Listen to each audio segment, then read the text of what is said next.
There are plenty of Enlist E3 soybeans.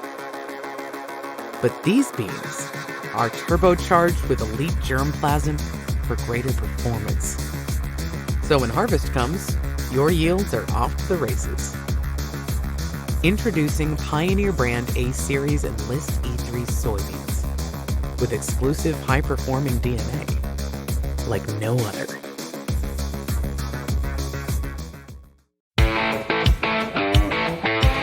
It's time for RealAg Radio on Rural Radio Channel 147 on Sirius XM.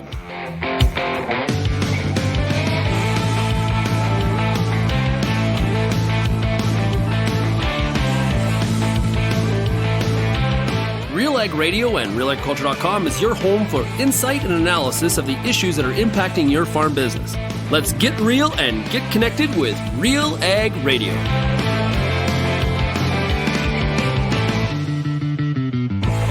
Welcome to RealAg Radio here on Rural Radio 147, Sirius XM. Shaun Haney, your host here on this Thursday edition of the show. Hey, I want to thank everybody for making RealAg Radio and Rural Radio 147 a big part of your workday. And also all of you out there, big shout out to you listening out there on the RealAg Radio podcast. So it's Farmer Rapid Fire today. So we're going to go coast to coast, truly coast to coast, and talk to farmers across the country, find out how they're making it on their fields. I think we're definitely in that territory where a lot of the country feels that they need some more rain. Now, there is pockets that that is not the case, but for the most part, it feels like we're a little bit on the drier side. Really, it does across the country. So following this very, very closely. Big shout out to Pioneer Seeds Canada for being the sponsor of the Farmer Rapid Fire.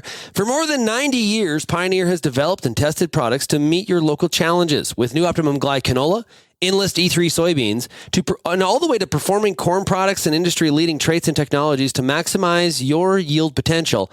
Pioneer's on-the-ground teams can help you get the right products for your fields. Visit pioneer.com/Canada to learn more. Today's farmers are Sukpahl Bal, who is a cherry grower in British Columbia. We got Jake Leguee in Saskatchewan. We've got Shaun Schill in Ontario, and Ryan Barrett from Prince Edward Island.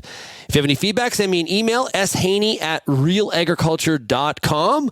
Or, of course, you can call that RealAg feedback line, 855-776-6147. Okay, let's take a break, and when we come back, we're going to get started out on the island in P.E.I. and find out how the potato crop's making out with Ryan Barrett. You're listening to RealAg Radio, brought to you by Pioneer Seeds Canada. This year might bankrupt us. If I lose the farm, I'm letting down generations of my family. Why am I the only one who can't handle it? Maybe the farm would be better off without me. Hello? Hey, I was just thinking about you and thought I'd say hi. I know it's been a hard season, and I wanted to see how you're holding up. We might feel alone, but we're all in this together. Visit domore.ag for mental health supports tailored for the agriculture community. How's your seed quality? What should you treat with? What about herbicide carryover and environmental concerns? Spring is here, and you've got a lot of things to think about in regards to your pulse crop. The Pulse School on Real Agriculture has information and advice for all these questions and more to help you navigate this season. Brought to you by BASF. Pulse School episodes are available at pulseschool.com, realagriculture.com, or as a podcast on your favorite streaming service. Download the latest episode today. Infuse some energy into your next corporate event, customer meeting, or conference with RealAg Radio, Canada's national agriculture radio show. Create a unique experience at your next event with host Shaun Haney, broadcasting RealAg Radio live on Sirius XM, featuring exciting guests, captivating interviews, and the latest news from the agriculture community. Contact advertising at realagriculture.com or call 587-787-1795 to book your on location with RealAg Radio today.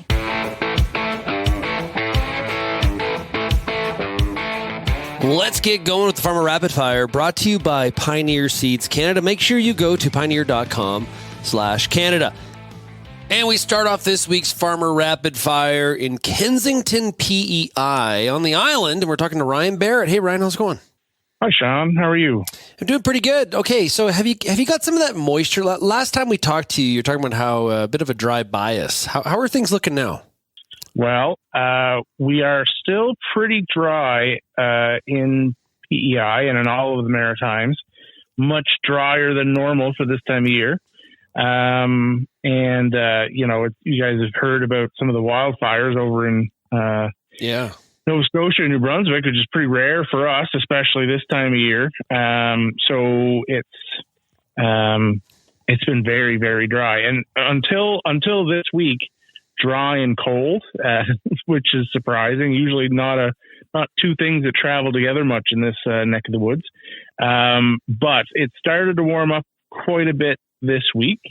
And the forecast does look to be some rain this weekend and into next week. So we're fingers crossed that stays true, because we need a good 2-3 inches of rain to try and get things rolling. Because there's potatoes here that have been planted since April that aren't out of the ground yet. Ooh. So there's now, thankfully, with it being dry, I don't think we're getting into issues with set rot and some of those other issues that can come along, but we're definitely behind schedule on emergence and things like that.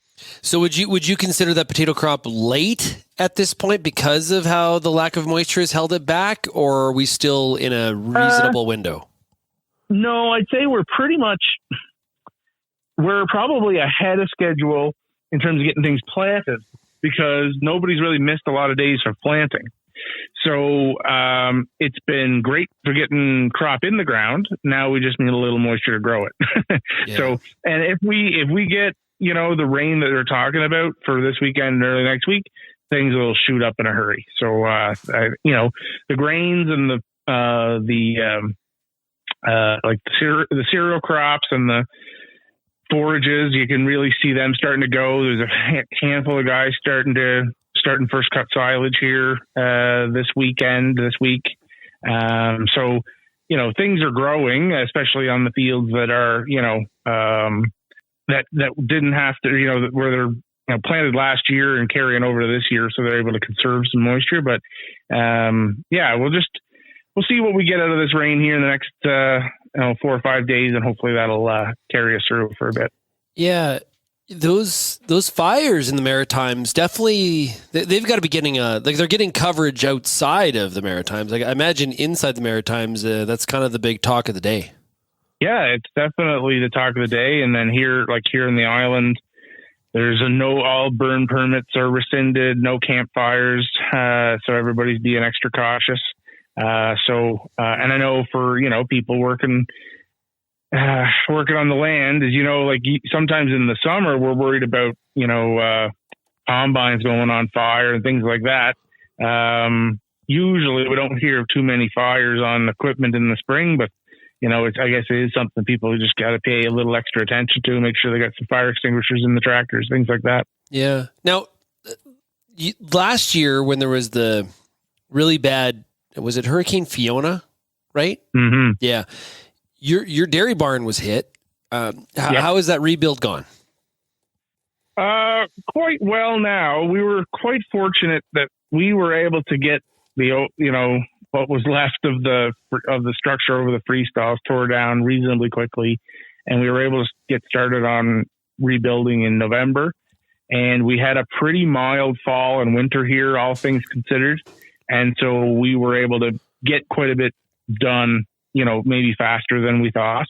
And so we were able to bring the cows back home March 7th. So we've been milking at home now for a little more than 2 months. And things are, slowly getting back to normal. We have, anytime you've got, cows out at, we ended up having cows out at 6 or 7 different farms at one point. So just keep a track of everything and having cows getting bred back. And, a handful of cows came home with, a few health issues and things like that. So, and just the moving around for them and getting, moving different barns. And some of the places that we were fostering cows at had robots, and some of them had freestalls, and one of them had tie stalls. And then you're bringing them all back to our place with freestall barn and a different parlor. And especially, there's quite a few 2-year-olds that calved out for the first time at other farms and not here. So getting them integrated into a barn that they hadn't been in before. So lots of adjustments to make, over the last couple of months, but we're starting to kind of hit the stride a little more now. The milk volume's going up per cow a little bit every week here. And, we just started putting them back out on grass, cause we try and pasture the cows at least half a day, most of the summer.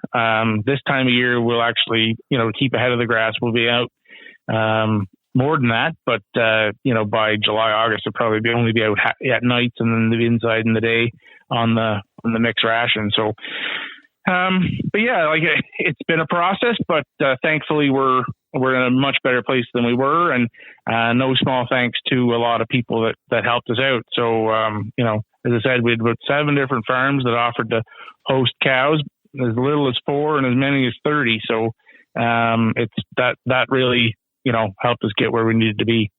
What's the level of optimism right now on the island? Obviously, it's been dry. That can put people in a bad mood, but that, of course, can reverse itself, hopefully, if the forecast comes true. But how are people feeling on the island right now, based on who you talk to? I don't think people are terribly pessimistic, but they're not over-optimistic. I'd say it's just somewhere in the middle. It's dry, and I know in the potato world, when it's dry, everybody starts thinking about, it was also dry at the start of 2020, which was one of the worst drought years we ever had. So it's got people wondering, okay, well, are we going to slip into that pattern? Or is this just a bit of temporary dryness to start the season and maybe things recover? But we only had about a quarter of our regular rainfall in April, and we only had, depending on where you're at in the island, somewhere between 35 and 50% of the regular rainfall for May. So we're definitely below where we need to be. So if we can, if June ends up being above normal, well, then that'll start, righting a few wrongs and things will even out. But if June also pretends to be dry, we could be in for a bit of a long summer. So we just have to see how things go. But so far, I think it's that time of year, everything's growing. People are working land. People are out on tractors. They haven't been slowed down. Some guys I talked to planted the potato crop as fast as they've ever planted. Guys are earlier than normal planting corn. We're all done corn at home earlier than normal. So yeah, I'd say generally people aren't too stressed, but they'll feel a lot better if we get some rain in the next week or so. Yeah, absolutely. And driving those tractors, working the land in some of the most picturesque scenery you could ever imagine in North America while they're doing it. So, hey, Ryan, thanks so much for joining us here today on the Farmer Rapid Fire. All the best to you, and we'll check in with you a little bit later on the growing season, okay? Anytime, Shaun. Definitely a dry bias in the Maritimes this year. I was talking to some friends of mine from New Brunswick last night, and they were also commenting about how dry it is across that whole maritime region. So there is some rain, I think, potentially in the forecast here, as Ryan was indicating. So hopefully this turns around as soon as possible. Let's take a break. When we come back on RealAg Radio, we'll continue with the Farmer Rapid Fire, brought to you by Pioneer Seeds Canada.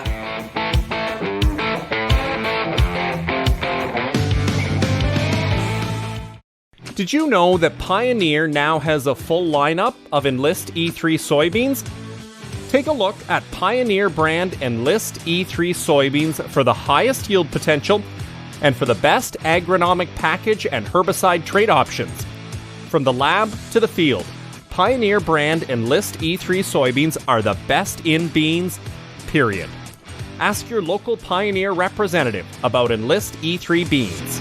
As you head out into the field this season, the Corn School's got you covered. Everything from tillage discussions, weed control info, field trial results, yield strategies, and more. The Corn School on RealAgriculture.com has the information and advice you need to help you succeed. Brought to you by Pride Seeds and BASF. Corn School episodes are available at cornschool.com, from RealAgriculture.com, or as a podcast from your favorite streaming service. Download the latest episode today.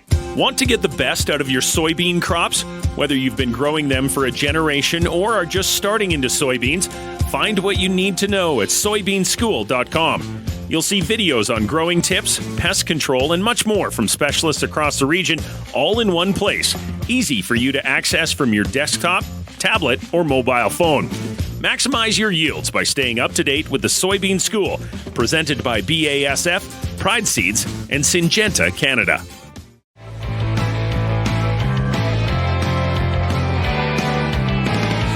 Farm Rapid Fire is brought to you by Pioneer Seeds Canada. Make sure you go to pioneer.com/Canada.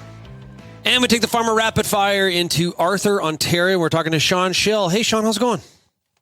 Not too bad. Yourself, Shaun? Pretty good. Okay, so I've been hearing a lot, and we just actually talked to Ryan Barrett in P.E.I., and he talked about how dry it is there. I know as well it's pretty dry in southwestern Ontario as well.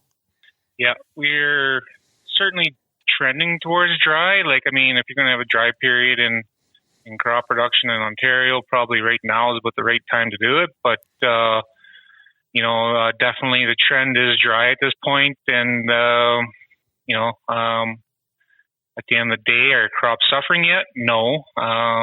Wheat's probably on its way here shortly to needing rain for sure, or we might start trimming some production bushels off of that. But, overall the crops went into the ground in really great conditions. So yeah, a little bit of a dry spell right now, and hopefully we can find some rain down not too far in the future. Are you pretty happy with your corn emergence?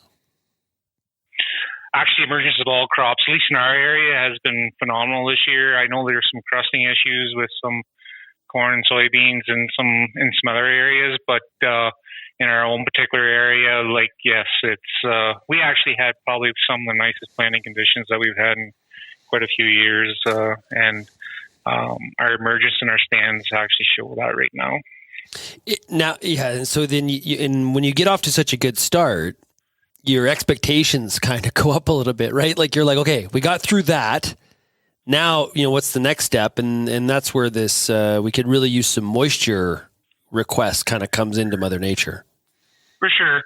On the flip side of that, though, is, we did have great planting conditions. The crop did go into the ground in really nice conditions. And, yes, a dry period right now is we're looking for some moisture, not just for the crop, but, residual herbicides and these other things that could use some moisture to be activated. On the flip side of that, though, is that, it would have been a backward spring where we would have maybe created some planting sins through mudding stuff in or whatever, and then have a dry period. That's really is a worst case scenario in my opinion. Right now, it went in really good conditions. Crop is healthy, looks good, and yes, it certainly could benefit from rain right now, but we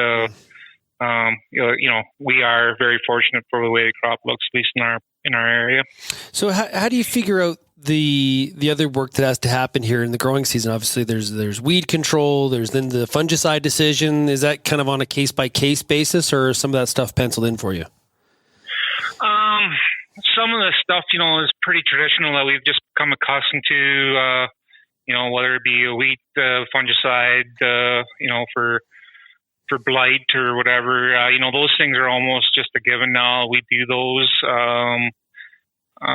Going forward here, certainly, as we wind down planting the next couple of days, my focus is already turning to, in-crop care as well. And we're, from a nutrition standpoint, we're assessing what we need here. And, obviously weed control is going to come to the forefront here really quickly for us. So, it just seems that you kind of get the planters folded up and parked into their respective place, and then all of a sudden you gotta keep the spring wound up, and you move on to the next phase of the crop process. Yeah, what does your nitrogen program look like on corn in crop? What do you do?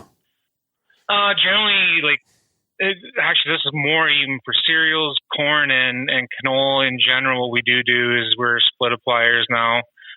Pretty well, everything that we do is split application. So we'll have, for corn example, we'll have, approximately 60% of our initial nitrogen targets applied around planting time, and then we come back in, that 6 to 8 leaf stage, and we'll make an assessment at that point.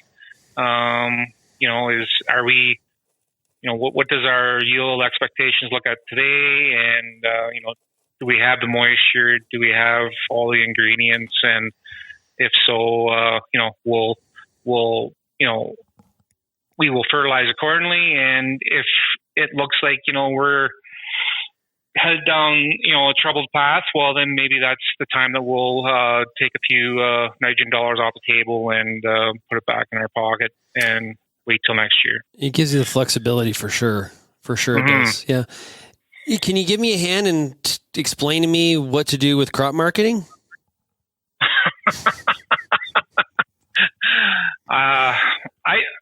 I don't like saying I told you so, but man, these bull markets do make people. There's a lot of remorse out there right now. I think I think the most prudent people have significant stuff sold, but we all wish that we maybe sold a few more bushels up in definitely higher markets, but it's a tough read right now. You kind of get all the bullish messages coming across, and then you watch, a day like, I guess yesterday, wheat down 25 or 30 and beans down more. And, we're just getting into that time of year where whalers are going to get traded, and we're going to have fairly edgy markets, in my opinion, going forward until, there's some weather stability or whatever built into the market. Yeah. On Wednesdays, on the Wednesday show, we've been trying to talk to a different market analyst and, give a real variety of different opinions. And I would say the last 5-6 weeks, it's been, I would, if I could sum up all those discussions, it's sell the bounces. Sell the bounces would be my personal thing right now too. Like it's depending on where your percentage of crop is sold, sell the bounces. I think the market in general is getting weary on the geopolitical stuff, which, whether it be Ukraine, Russia, and other aspects geopolitically. So the focus is going to go back to weather and more normalized market information, in my opinion. And, the bull market thing has always been, I've been like the last two of them, I always wished I sold more. And this time I sold, I've sold 23, 24 crop, and I'm happy with my sales at this point. And, it's just, it's a difficult thing to do, when you're looking at, to sell like, a whole year ahead, like 24, and just wonder where, especially when the fertilizer market is, and you don't know where that's going to be a year from now either, right? So it's marketing is the most, in my opinion, outside of weather, marketing for most farmers is probably a more stressful thing that they have in their operation. Yeah, well, the marketing of the crop, but also you just mentioned fertilizer, the procurement of the input, right? So it's managing both sides of that and how those two things connect. And, sometimes you do it all together, and sometimes you sort of take a little bit of the risk of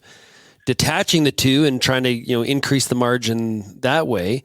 And I think on the 24 crop, if we do continue to see this commodity complex go down, there's going to be a lot of people thinking fertilizer's got to go lower. And the question is how fast, if it's going to, right?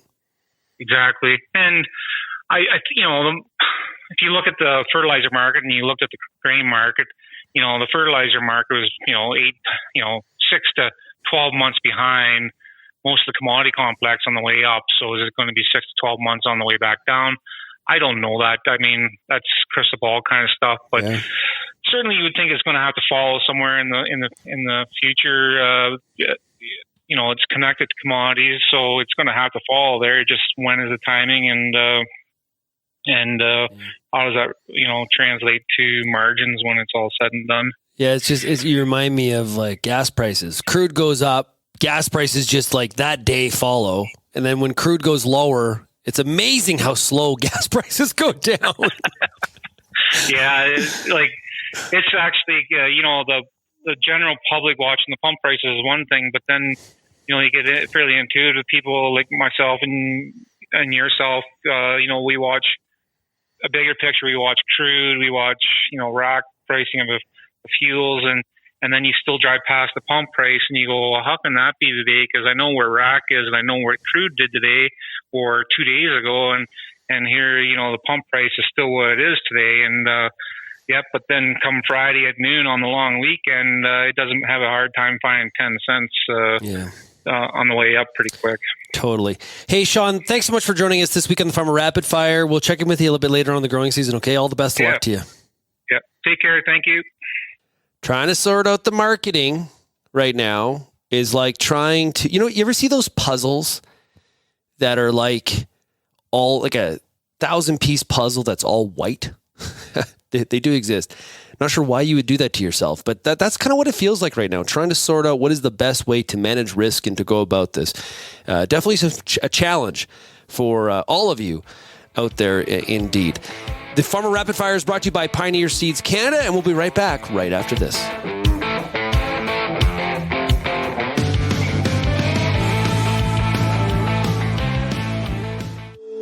If you're involved in the agriculture industry, it's important to stay informed on all the latest issues affecting your business. At RealAgriculture.com, we offer fast, reliable news, information, and insights to help you keep on top of all of the latest in Canadian agriculture. Visit RealAgriculture.com and sign up for our free daily newsletter covering everything from news, agronomy, animal agriculture, and much more. Visit RealAgriculture.com/subscribe today. Whether you're seeding, harvesting, or anything in between, the Wheat School on RealAgriculture.com has you covered. Timely agronomic information from industry experts available online anytime. Give your wheat crop a good start and a great finish with the Wheat School on RealAgriculture.com. Brought to you by C&M Seeds, Syngenta Canada, and the Alberta Wheat and Barley Commission.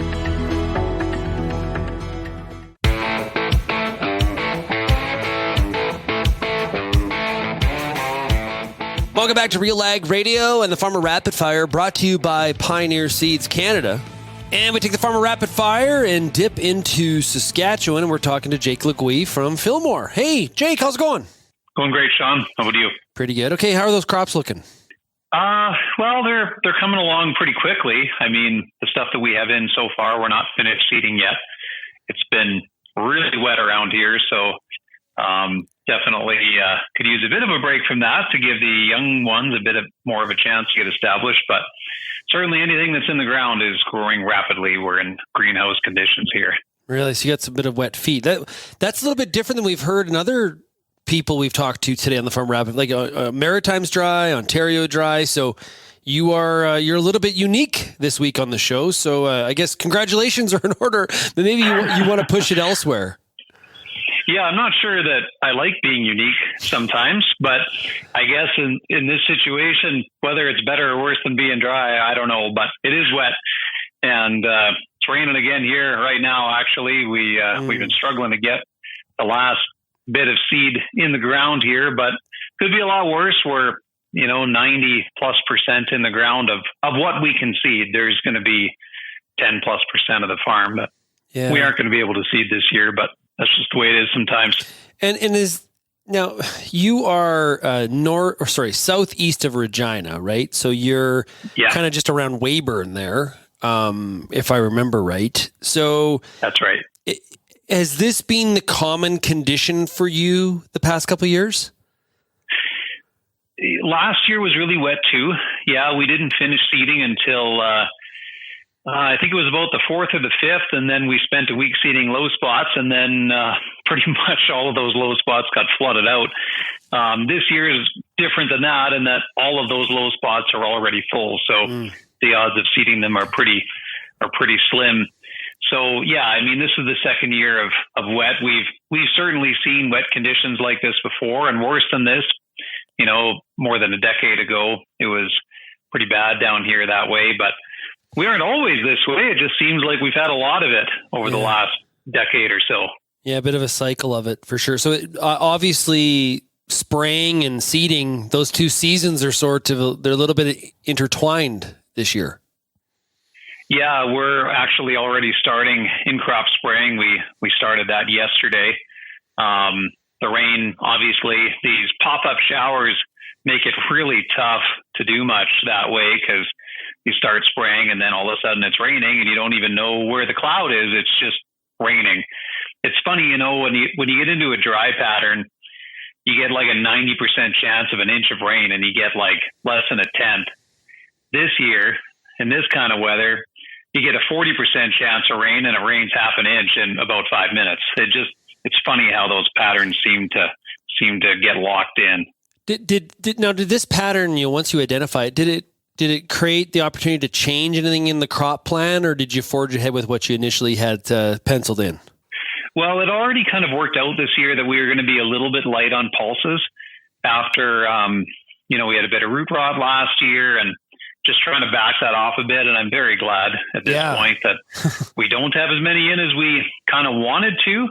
It's kind of too bad. Large green lentil prices, that's one of the main pulse crops that we grow, are pretty strong, but couldn't really capitalize on it. And right now I'm glad we didn't.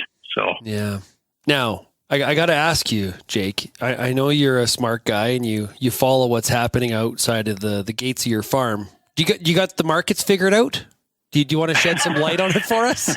If anybody has the markets figured out, they're probably not spending too much time scratching around in the dirt. But I don't know. We've done what we kind of could. I wish we were farther sold. We have made as many sales as I felt that we could before we even started seeding. We've kind of sold a decent sized chunk of all of our crops.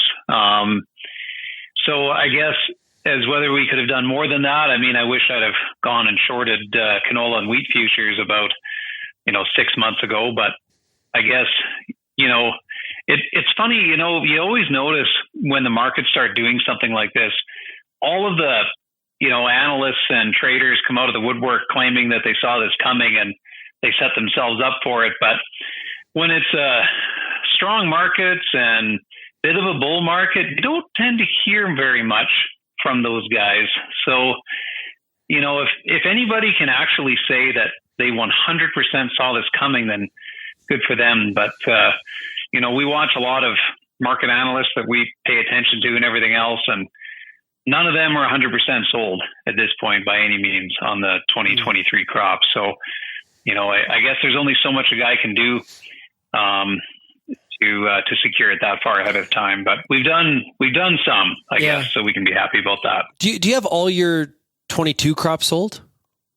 Yeah, we do. Yeah, we were pretty aggressive on the 2022 crop. We had a really good crop down here, and I just wasn't willing to leave all of that, in the hands of the markets. I felt like we've got a good profit margin here. Let's just take it and move on.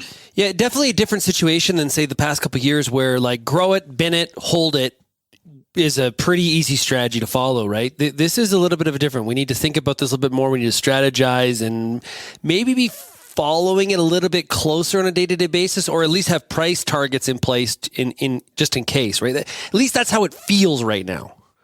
Yeah, it's easy to spend too much time looking at the markets and end up trading day-to-day stuff, but you do definitely need to have your head in it, or at least work with somebody who does. I mean, nothing wrong with working with a market analyst, an advisor on that sort of stuff to help you, but they're not perfect either. And, we sold too much too early on the way up, and, we tend to be more aggressive forward sellers. So, we had a lot of regret early on. Now that strategy is helping us a little bit more, but you can't go and make 100% bets on anything in this type of environment either. No, because at some point it sort of works its way from risk management into gambling, right? Exactly. Yeah. Our job is risk management. It isn't necessarily to capture the highs in the market, because nobody does. As long as we're managing our risk and making sure that we have an opportunity to be profitable, I think that we're doing our job. Yeah. Is the forecast in your favor as you look out 10 days to 14? Does it look better for you? Well, we're kind of in a shower zone for the next several days. We aren't supposed to get it as much as a lot of the rest of Saskatchewan, which is great. I think they could use it, and we just don't need it. And then it looks like after that, they're saying it's supposed to settle down. But I know Mr. Drew Lerner there, he's predicting a wet June for the Southeast. So I kind of hope that doesn't become the case. We've got a full subsoil here. This is a year where we just don't really need that much rain to get a pretty decent crop. But I guess a guy should be careful what he wishes for too. Don't want to see it turn around completely the other way either. So knowing that, are you like, is fungicides, is that if we get the heat coming, is the fungicide decision like sort of like a penciled in one you just know you're going to have to make? I would say at this point it is. Yep. Yeah. We'll be planning for it. Yeah, it's definitely those conditions for sure. Sounds like it. Hey, Jake, thanks so much for joining us here today. I really appreciate it. We'll check in with you a little bit later on the growing season. Okay, bud? All the best to you. Thanks, Shaun. Have a great day. A little bit of the opposite of what we heard so far. Other farmers asking for a little bit more moisture to break some of the dry bias, but out there in southeastern Saskatchewan, as Jake Leguee just talked about, tap can shut off. We could warm up a little bit and get some drying conditions to get this crop really, really launched and going forward. So the regionality, there definitely is a lot of differences depending on who you are talking to. That's what we do here on the Farmer Rapid Fire. When we come back, we're going to jump over to British Columbia and find out how that cherry crop is making out with Sukpahl Bal. You're listening to RealAg Radio, brought to you today by Pioneer Seeds Canada.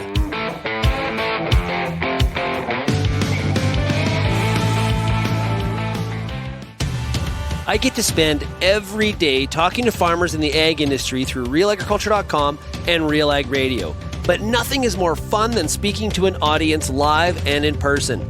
If you're planning an ag event, book a Real Agriculture speaker to make it a successful and memorable experience. Email shaney@realagriculture.com and you can book myself or any other Real Ag personality to speak at your event. Bring your audience all the fun, insight, and energy of Real Agriculture.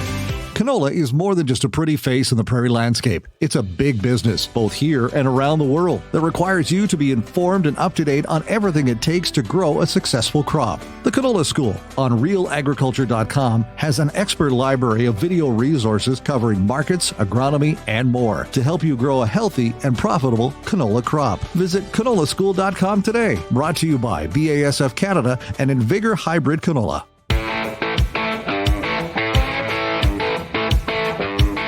And we take the Farmer Rapid Fire that is brought to you by Pioneer Seeds Canada into Kelowna, British Columbia. And we're talking to Sukpahl Bal. Sukpahl, how's it going today?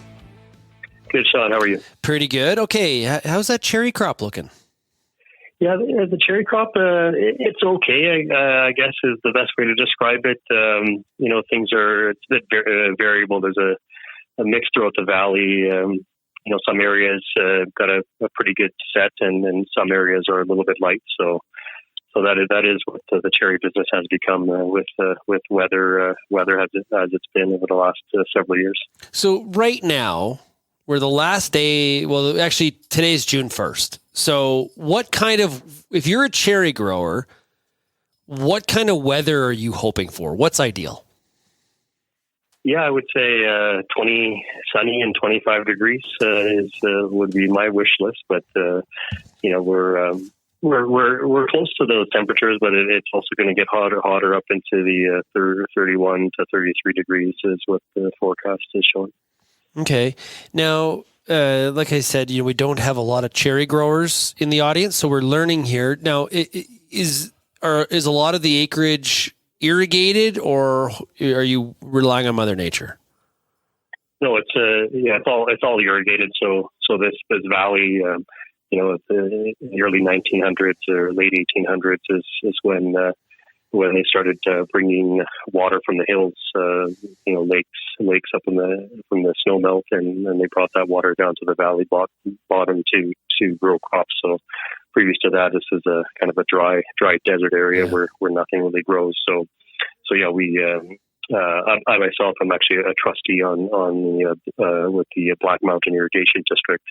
So we were just over 100 years old, and it's always had 5 trustees, and the trustees usually have a agricultural background. So it's a really neat organization. We're also providing water to domestic users as well as I believe about 6,000 acres farmland here in the Rutland Black Mountain area. Now, Kelowna's really been growing, right? It's a pretty sweet. If you're looking to be a Canadian snowbird domestically, Kelowna is one of those choices. It's got a pretty mild winter, and it's grown a lot. Yeah. How is that working out with some of the agriculture that's also in the surrounding area? Yeah, Kelowna, the Okanagan is quite unique. We've got vibrant downtown cores, and people coming here to enjoy the weather, like you mentioned, but we've got this mix of agriculture, and a lot of the agriculture is quite intensive. Just on the sprayer myself, spraying the cherries.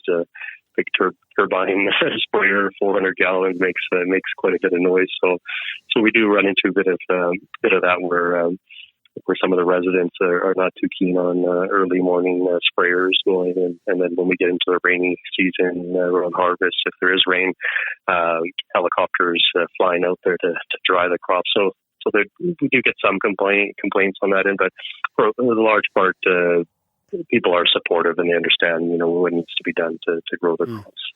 It's always amazing.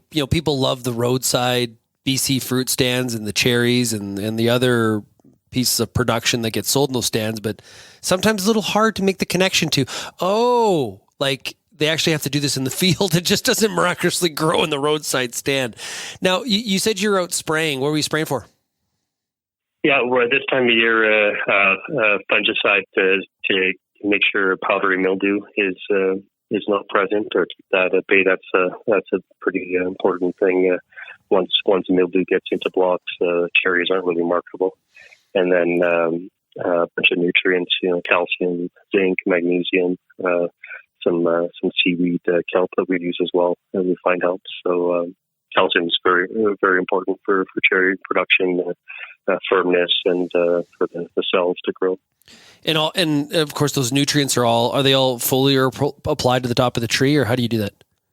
Yeah. So in my operation, what I like to is a lot of the foliars really readily available to the plant. A lot of them are in the acetate form, and a lot of foliar sprays. We'll do some ground applications, kind of right at early spring. With cherries, it's almost a weekly regimen type of thing. They need a lot of attention, and because we've got such a short window where the growth is happening, so quite a busy crop to grow. It's not you gotta be out there every morning, or even sometimes spraying at night if it gets to be too hot. Yeah, well, it's funny. A lot of broadacre farmers think that they're out on their sprayer quite a bit. They, then they are, but compared to somebody that's in like the fruit industry, that's a different ball game. Yeah, it's and I don't know that side of it as well as you do, but I've even taken Zoom calls from my tractor. Just stick the phone onto the windshield. I've got a cab tractor, throw in the headphones, and if I need to speak, I'll take myself off mute, and hopefully they can hear me with the sprayer in the background. Yeah.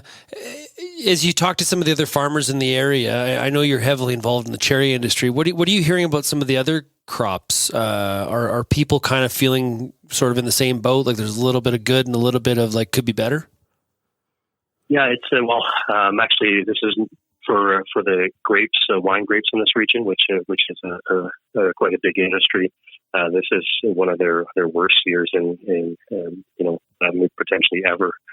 They've got winter kill because it get to below minus 30 just before Christmas time, and now they're seeing that. A lot of the vines didn't even, sometimes they lose the crop for that season, but a lot of operations are actually having to replant the whole vine. So they had a really, really tough go with the weather, and then also in very small volumes, apricots and peaches. They're not all that prevalent in this region anymore. But those that do have them, they don't have much of a crop because of the cold. So then and then apples, from what I'm hearing, it looks to be pretty good. They're a little bit behind in the development of the fruit than cherries are, but I think they they are definitely hardier than the softwoods. Are you seeing a lot of hazelnuts moving in? Hazelnuts, there's actually it's starting to come back, and I don't think it's a very lucrative crop. Compared to what the land prices are, I don't know if we could make it a go here, but I know in the Fraser Valley, Chilliwack area, they are having a reemergence. I guess that industry was decimated by a blight many years ago, and now they've got some varieties that are resistant to that blight. And actually, some recent news is the BC government has put, I believe, $15 million aside for all perennial crops to replant, and even money to remove undesirable varieties or damaged varieties, and then partner with the farmers to get them some funding so that they can reinvest in new varieties, new technologies. Okay, Sukpahl, thanks so much for joining us here this week on the Farm Rapid Fire. Really appreciate it, man. All right, thanks, Shaun. And we finish off this week's Farmer Rapid Fire by talking to our show sponsor, Pioneer Seeds Canada. And this week we've got Pioneer area agronomist Greg Stopps, who's in southwestern Ontario. Greg, great to have you in the program. Well, thanks for having me on, Shaun. It's a pleasure to be with you. Yeah, okay. So now I'm going to speculate that one of the things that you're talking to a lot of your customers the most on is the dry bias that we're currently seeing in that portion of the country. We heard earlier in the show, Ryan Barrett's in P.E.I, Maritime's dry. Southwestern Ontario, we heard from Shaun, Schill, and Arthur. He talked about how dry it was, but not too concerned yet. How is it in your area where you are? Well, we're definitely dry too. Where Shaun is and Arthur, I think, they're probably a little bit better off than we are a little further south. It seems like we haven't caught quite as many of the rains. It's dry everywhere, but we're definitely getting a little bit drier than I would like to see in the London area. I'm in St. Mary's, and certainly a little further south, it seems to be dry. I'm right with Shaun, where I think, there's not huge reason to be concerned yet, but there's definitely areas of concern to watch, especially as you get into the heavier soils out there in terms of how quickly they're drying out and how fast they're tightening up. Yeah, and everybody, depending on where you farm, you've got a different context of dry, right? So Swift Current has a different idea of dry than, say, southwestern Ontario. And a part of that is the expectations of yield. It's what you're used to. It's the groceries that you've already put in the ground that you're, trying to chase the yield that you've targeted. Are we seeing any impacts at all on the crop, whether, some of the winter wheat maybe you've driven by or been in the fields, or some of those early corn and bean crops? Yeah, so I don't think we're seeing any real impacts yet. We've been hot and dry now for, maybe 2 weeks. So it's not been long enough to really hit home. The corn crop is getting up and out of the ground really nicely. There was sufficient moisture when it went in, which is a good sign.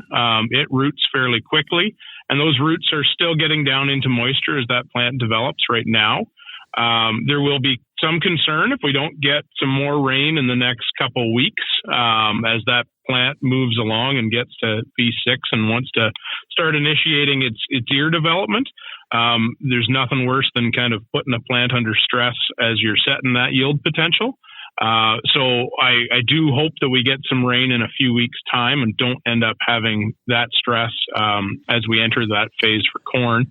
Soybeans, they're looking pretty good. I'm never really afraid of a bit of drought with soybeans because it causes them to root a little bit deeper. They're a pretty weak kind of crop when it comes to rooting to begin with. So any early season stress that causes them to root a little deeper usually makes me pretty happy, especially if we can catch the rains later in the summer. That's a recipe for high yields there. But of course, it's a very fine line to walk with soybeans too. So some of the tighter ground that we've got, some of the heavy clays, where we got the beans into moisture, so they germinated nicely, that ground has baked really quickly and become really tight. So we're starting to see some emergence issues. Just we can run into patches of that, and that may cause us to struggle there. And as moisture continues to slip away, our options for fixing that with soybeans, whether it be replants or just touching up a few patches here and there where populations are thin, those become quite tricky to do when there isn't any moisture to get to anymore with the beans that we're adding. Yeah. Yeah. Go ahead. No, go ahead. So I mean, like there's good and bad, I guess. There's reason to be concerned. There's reason to be wary, but I don't think we've lost anything yet on the beans and on corn. The wheat is maybe a little bit more tricky. We've had dry conditions off and on through the spring. Wheat certainly jumped the last rain we got, and that was great to see. But there's also a lot of nutrient deficiencies that have kind of shown up in and around the countryside in the winter wheat crop, largely being driven by how dry it is. And it's not that guys aren't fertilizing enough, but certainly the availability of some of those fertilizers in dry conditions has driven some nutrient deficiencies, likely N and S, the primary ones, right? And that may have a bit of an impact on yield in the end. It won't be very clearly defined. It's quite patchy across fields, but it will likely have a little bit of an impact. But of course, a huge amount of the wheat yield will also come from the temperatures and the weather conditions we have through heading. So right now, heads aren't quite out. They're just kind of coming out. And when they do come out and we enter anthesis and through grain fill, the best thing will be for us to get a little bit of a rain, give a bit more moisture to those plants, and to have some of the high daytime temperatures actually cool off a little bit and become a little bit more moderate so we can get that proper grain fill. As we're out scouting our corn right now, what should we be watching out for? Do you have some things that we should be keeping our head up for? Yeah, so as we're scouting our corn and it's just emerging, I like to make sure our populations are good, so do those stand counts. I always like to dig a few plants too, make sure they're rooting properly. In any of those areas that are on heavier soils or anywhere where you find that your population is maybe a little lower than normal, be digging for that seed, see why it's not out yet, or see kind of what the impacts are on the seed, see where the roots are going. Make sure the roots are into moisture still. And most of them will be. Everything I've seen so far, the roots are still well in moisture, and they'll keep diving deeper the more the moisture slips away. But you want to just make sure that your stands are properly established, that you haven't had too much issue, especially in some of the harder ground where you might have had a bit of crusting. You don't want too many plants leafing out underground and reducing your overall population. If it reduces too much, then you might need to look at addressing that in terms of a replant, which at this point in time is not likely to go back to corn. Yeah. Oh, I hate that word, replant. It makes me itchy. Oh, I hate it too. Just, it's adversity we don't need for sure. Hey, Greg, thanks so much for joining us here this week in the Farmer Rapid Fire. All the best to you, and big thanks again to Pioneer Seeds Canada for being the sponsor of the Farmer Rapid Fire. Awesome. Thanks so much for having us, Shaun. Today really was coast to coast, Maritimes to British Columbia, right?